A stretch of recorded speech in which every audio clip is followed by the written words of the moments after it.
Paraíba é celeiro de grandes dos cordelistas. Poetas e violeiros, cantadores, repentistas, mestres da literatura, baluartes da cultura, são muitos desses artistas. A Paraíba é realmente um celeiro de poetas cordelistas. O paraibano Leandro Gomes de Barros, por exemplo, é considerado o pai do cordel, por ter iniciado a publicação dos folhetos no século passado. Outros muitos nomes desse gênero da literatura surgiram aqui, como Antônio Alves Sobrinho, Manuel Monteiro, Manuel Camilo dos Santos e José Camelo de Melo Rezende, autor do famoso cordel do Pavão Misterioso. Com um campo tão fértil dessa manifestação cultural, os pesquisadores da área passaram a investigar o tema, principalmente na Universidade Estadual da Paraíba, que se tornou a maior referência em estudos sobre cordel. Uma dessas pesquisadoras é a professora do curso de Letras, Vaneide Lima, que há anos estuda a temática. A Paraíba é um grande celeiro de poesia popular, né? E a poesia popular acaba contemplando o cordel. O cordel é poesia popular, mas nem toda poesia popular é o cordel, porque o cordel ele vai ter a questão do impresso, né, através dos folhetos que são publicados, então você tem a questão do impresso, e nem toda poesia popular está representada no cordel. Você tem os repentes, tem os cantadores, né, populares. A professora está fazendo um levantamento sobre a produção dos cordelistas no estado. Esse é o aspecto fundamental.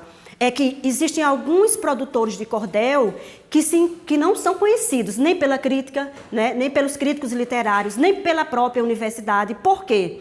Porque são pessoas que têm uma produção ainda restrita e pouco divulgada. Então, o nosso trabalho, por exemplo, vem descobrindo alguns produtores de cordéis. Por exemplo, Davi Paixão é um poeta que a gente identificou lá, vizinho a Catolé do Rocha, onde o nosso projeto de iniciação científica tem uma abrangência. Quem é Davi Paixão? Quem é que conhece Davi Paixão, né? Quem lê os cordéis de Davi Paixão?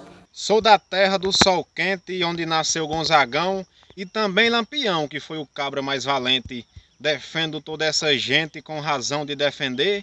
Não me envergonho de dizer que no Nordeste fui nascido, sou nordestino assumido com muita razão de ser. O sertão da poesia, do sol quente que aquece, do trovão que estremece, esse chão com alegria, de uma noite de cantoria com festejo e renovação, comemora-se o São João e a alegria vem de graça, quanto mais o tempo passa, mais eu amo meu sertão. A partir dessa identificação, nós resolvemos ampliar a proposta e hoje o projeto ele abrange não só Catolé do Rocha, mas Bom Sucesso, Brejo do Cruz, Brejo Santos e Riacho dos Cavalos.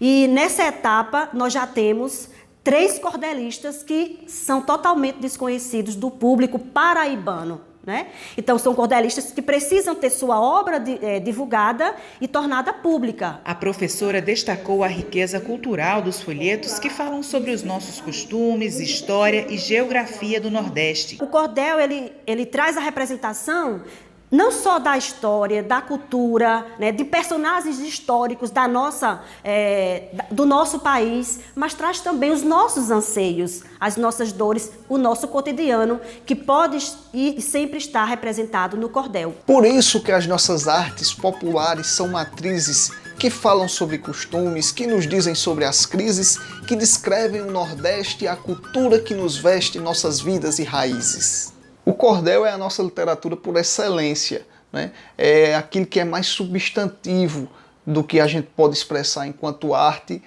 falada, né? Já que advém da oralidade, e principalmente através da palavra. E estudar o cordel é fazer um estudo antropológico mesmo da história do homem do Nordeste. Para a professora Vaneide Lima, o cordel é um excelente artifício a ser trabalhado em sala de aula. Utilizar a literatura de cordel na sala de aula traz contribuições muito significativas para a formação de leitores, né? Então, não só formar leitores, mas, sobretudo, valorizar essa cultura tão importante que é nossa, que é nordestina, que hoje é patrimônio nacional brasileiro e, sobretudo, valorizar os aspectos regionais que estão representados na literatura de cordel. Então, a valorização da cultura nordestina, a valorização da poesia popular, que é tão rica no nosso meio, Brasil. E aí sempre numa abordagem que valorize o cordel enquanto literatura. Enquanto manifestação literária, ele tem muito a contribuir, sim, para a formação de leitores, por exemplo, que é o meu viés, a minha preocupação como professora de literatura.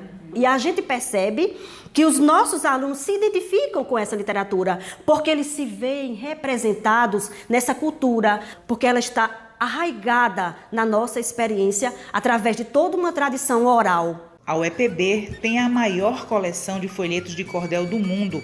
O acervo, com mais de 18 mil cordéis, fica na Biblioteca de Obras Raras Átila de Almeida, que tem títulos com mais de 100 anos. Obras muito raras, principalmente por causa do tipo de suporte do gênero, que é em papel jornal.